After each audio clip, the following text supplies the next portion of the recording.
नाज़रीन, आदलपुर में वापदा जो कहर लॉकडाउन बावजूद शहरुनि गर्मी खां बचण लाइ ट्यूबवेलनि ऐं तलाउनि जो रुख कयो आहे। इन हवाले सां पेश आहे अमजद कलवट जी हीअ रिपोर्ट। एक तरफ़ अण एलानल हथरातू लोड शेडिंग, बे तरफ़ लिंग साड़ीदड़ गर्मी हितां जे माण्हुनि जो जीअण जंजाल करे छॾियो आहे। सख़्त गर्मी जे करे आदलपुर शहर जा रोड रस्ता वीरान बणियल आहिनि, जॾहिं त शहर जो कारोबार ठप बणिजी वियो आहे।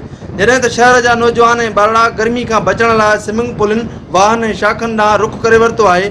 इन मौक़े ते आदलपुर जे शहरनि मिरान टीवी सां ॻाल्हाईंदे चयो त मज़ो वठण लाइ आया आहियूं, बिजली आहे कान, शहर बंदि पिया आहिनि, असां छा करे सघूं था। इन करे मज़ो वठण लाइ स्विमिंग पूल ॿाहिरि हलाए निकिता आहियूं। ऐं ॿिए कुझु माण्हू विया आहिनि हेॾे वाहन ते, उते हाणे विया आहिनि टुबियूं ॿिए के काथे, उहो काथे वञे थो।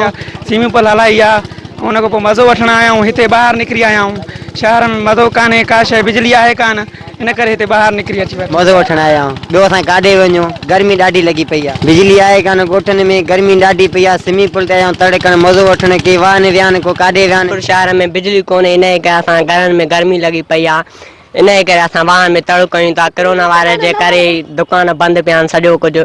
इन करे असां मज़ो वठण लाइ स्विमिंग पूल ते वाहन में तड़ो कंदा अचूं था।